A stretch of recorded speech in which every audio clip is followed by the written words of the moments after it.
jadi ini adalah Oppo A18, HP sejutaan dari Oppo yang kemarin saya pinjam dari Studio Ponsel.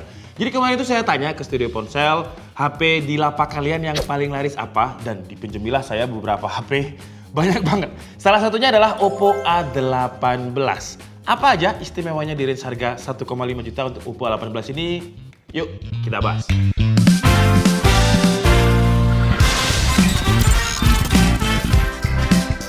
Kalau ditanya kenapa dia laris, ya jelas harga sih ya. Di Studio Ponsel HP ini dijual sekitar 1,4, ya kita anggap aja 1,5 juta. Dan sebenarnya di kelas harga segini saingannya di lapak Studio Ponsel juga. Kalau saya lihat itu ada Samsung A05, Realme Note 50, Redmi 13C, atau tambah dikit sebenarnya juga bisa dapat Itel RS4 ya di range harga 1,8 juta. Atau HP yang kemarin kita review ada ZTE V40s 1,2 juta. Seru-seru saingannya di kelas ini. Dan kalau saya lihat secara spek sheetnya si Oppo 18 ini memang kalau secara spesifikasi bukan yang bisa dibilang spesifikasi montok jedok di kelas harganya lah.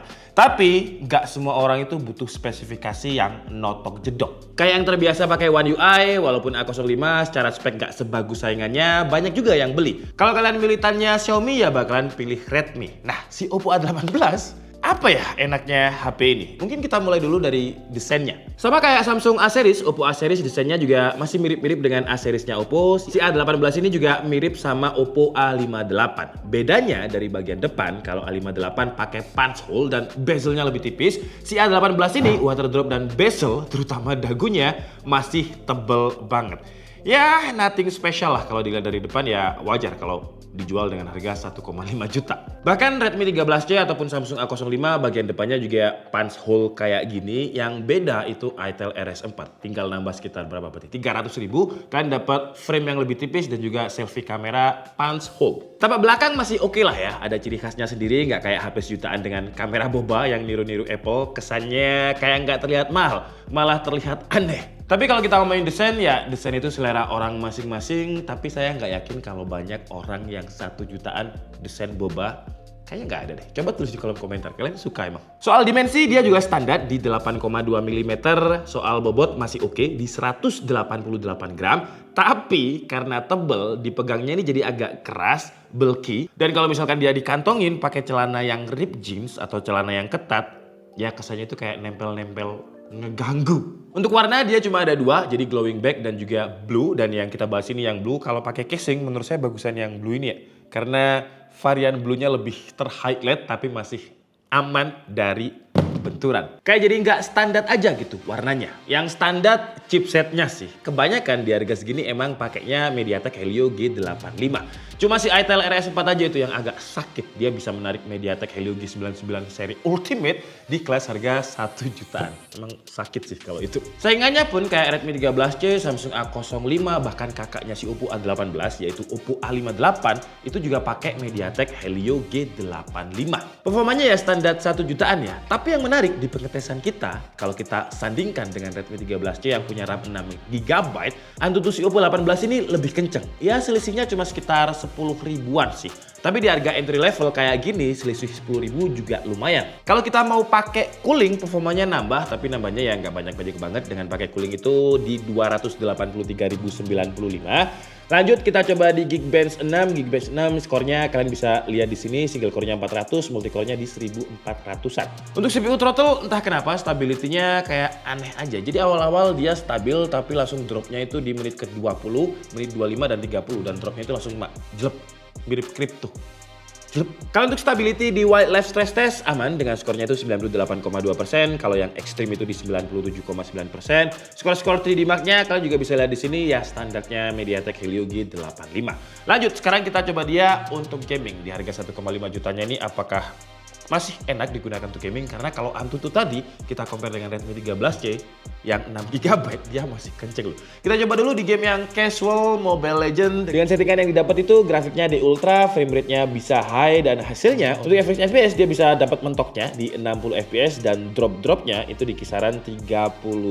Ya masih oke sih karena nggak di bawah 30. Lanjut kita coba di PUBG. PUBG dia dapat settingannya itu smooth dan juga ultra, dan average FPS-nya di 36, ya kadang dapat 40 FPS fps dan drop-dropnya itu bisa di 24 fps. Ya ini cukup nggak aman untuk dimainkan ya. Lanjut kita coba di Genshin Impact. Genshin Impact grafik lowest terus 60 fps nya aktif dan hasilnya untuk average fps dia di 19, maksimumnya bisa tembus 24 dan dropnya itu bisa sampai 13 fps. Jadi kalau dari data ini kalau kalian pengen main game Genshin Impact ya ini bukan HP yang digunakan untuk main game Genshin Impact, bisa beli yang lain lah. Tapi kalau kita ngomongin suhu karena performanya memang ya tidak digunakan untuk main game yang berat-berat, suhunya sih masih relatif aman ya dengan Genshin Impact. Dengan settingan lowest tadi, suhu tertingginya itu ada di 36,7 derajat Celcius bagian depan, bagian belakangnya 35,3 derajat Celcius. Kalau kita gunakan untuk record video 1080p 30 menit, suhu bagian depannya itu 35,3 derajat Celcius, belakang di 34,8 derajat Celcius. Untuk layar, kenapa layar ini saya bahas hampir terakhir-terakhir karena layarnya menurut saya sih ya 1 jutaan, nothing special. Dia pakai panel IPS LCD dengan refresh rate-nya itu 90 Hz, resolusinya ada di XD+, jadi belum Full HD.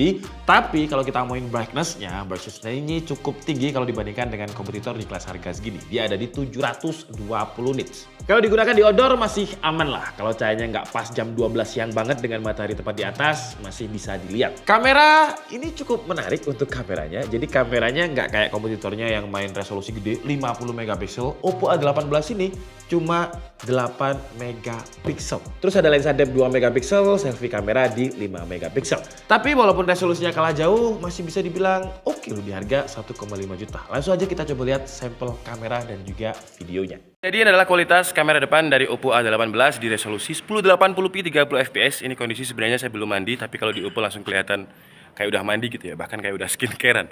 Tapi kalau kita lihat XDR-nya kurang sih ya. Ternyata dia milih. Jadi langitnya kelihatan memang, tapi detail muka saya jadi hilang. Nah, kita coba seperti biasanya kalau misalkan yang ini. Nah, fasad sama langit itu jadi satu. Jadi untuk HDR kamera depannya kurang. Terus kalau digunakan untuk jalan, ini saya coba jalan mundur. Masih ada shaky-nya. Ini saya pegang tangan satu aja kalau jalan ke depan. Tapi masih oke lah untuk harga 1,5 juta ya. Nggak terlalu terlihat kamera VGA gitu. Tapi kalau misalkan kita gunakan untuk muter-muter kayak gini, panning, tilting ya karena dia 30 fps, jadi masih ada motion blur di bagian belakang. Dan suara mikrofonnya kira-kira kayak gini. Coba kalian tulis di kolom komentar apakah mikrofonnya untuk sebuah HP 1,5 juta masih oke. Sekarang kita coba untuk kamera depan. Untuk kamera belakang dia nggak ada ultra wide-nya ya, jadi cuma min kamera aja dan kayak gini. Kalau misalkan kita gunakan untuk tilting, nggak terlalu patah-patah kayak kamera depannya tadi. Tapi exposure-nya kalau di layarnya ini ya, kayak nggak stabil ya. Jadi perpindahan ketika gelap ke terang itu masih kelihatan 1 jutaan banget. Terus kalau untuk autofocus, kita coba juga untuk autofocusnya. Fokusnya sih cepet. Tuh langsung ganti. Tapi exposure-nya yang kurang stabil ya. Tuh. Terus ketika record gini kayaknya kita bisa zoom 2 sampai 5, tapi gambarnya sih ya mending 1 kali aja lah ya. Terus kalau misalnya kita zoom objek, detailnya kira-kira kayak gini. Warnanya itu warna-warna khas 1 jutaan, jadi kayak ada pucet-pucetnya gitu. Tuh ini ada burung nih. Burungnya warna coklat. Fokusnya, fokusnya tadi agak lewat dikit. Terus kalau kita zoom out kira-kira kayak gini. Zoom in ke burung kira-kira kayak gini. Kita coba rotary shot. Iya, masih ada stutternya. Dan auto exposure-nya sih yang menurut saya agak kurang ya. Kalau HDR udah oke lah di kelas harganya. Nah, exposure-nya nih kayak dia gelap terangnya itu kurang stabil.